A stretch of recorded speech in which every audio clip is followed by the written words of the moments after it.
Panibagong araw, panibagong vlog na naman ulit tayo. Wala na tayong intro. Dara-diretso. Charis. So ito na pala yung aking mga pinang-o-order kahapon sa Friends. Dahil pumunta na naman ulit yung Friends dito sa ating tindahan. Kaya napo-order tayo. Yung mga wala lang dito sa ating tindahan, inuna ko talaga katulad ng Lucky Me at saka Sugar. Pati na rin Sito. Kasi dapat pag nag-order ka sa Friends is mahigit 3,000. Dapat yung orderin mo para pagka mag-deliver ay walang charge.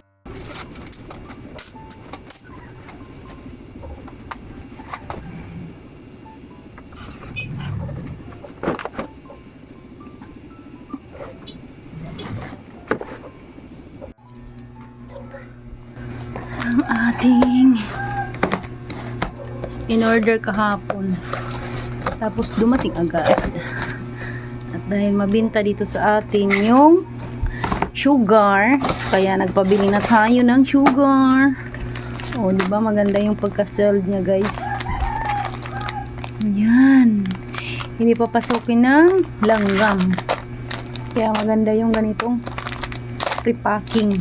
Makapal yung plastic, hindi mapapasok ng langgam. Maganda yung kanyang packaging. Tapos ito naman ay isang box na Lucky Me beef. Dahil naubos na yung aking Lucky Me beef. Tingnan nyo, wala na. Ayan, wala ng Lucky Me beef.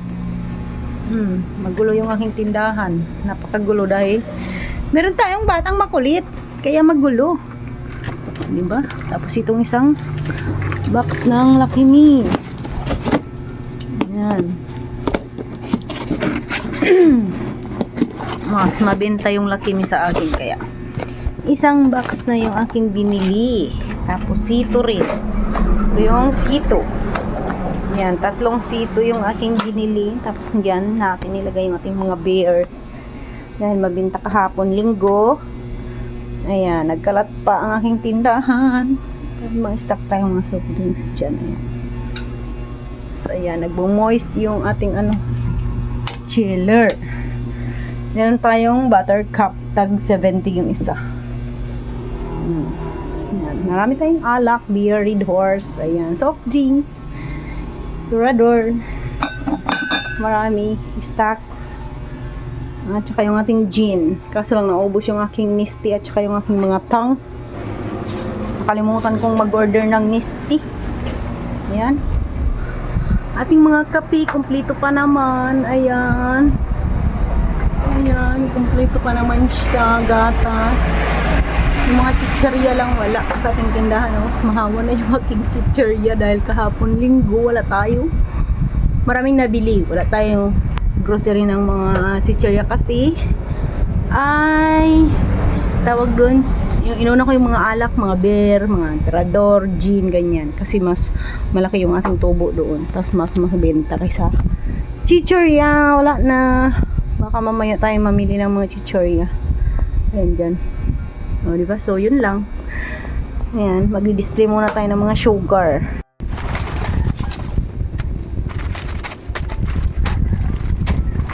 So ito na nga, may kukwento ako sa inyo kung saan ako nangutang. Kasi may nagtanong at may nag-PM sa akin kung saan daw ako nangutang. O diba, pagpalautang talaga. Nilibalita guys, no? Ay, nangutang po ako sa apps lang siya. Sa Home Credit po, cash. Kaya, nangutang ako doon. Pero, kunti lang naman yung inutang natin. Pandagdag paninda lang naman. Kasi wala na talaga tayong matatakbuhan. Kasi puro utang na talaga tayo ngayon. Kaya doon ako nangutang. Kasi sa isang buwan, isang beses ka lang magbayad. At saka konti lang naman yung tubo nila.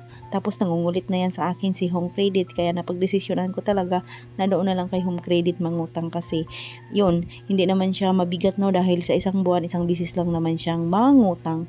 Kasi hindi katulad kay Bombay na araw-araw siya nangunguha ng pera dito sa ating tindahan. Halimbawa, wala tayong benta, pero hindi naman yan namimilit si Bombay, no, kung may benta lang talaga. Pero malaki pa rin yung tubo kaysa kang Bombay, kaysa kayang Home Credit. Kasi pag sa ano kasi kay home credit sa isang buwan isang bisis lang naniningil. Si Bombay araw-araw hindi ka makakaipon at hindi ka makakapamili ng mga paninda mo dito sa tindahan, kaya ayaw ko na talaga kang Bombay, dahan-dahanin ko na talaga tanggalin si Bombay dito sa aking tindahan para hindi na makalbo yung aking tindahan, dahil meron na tayong pinapaaral ngayon, college at saka grade 11, 12 yun. Kaya pagdesisyonan ko talaga na doon na lang talaga mangutang kay home credit.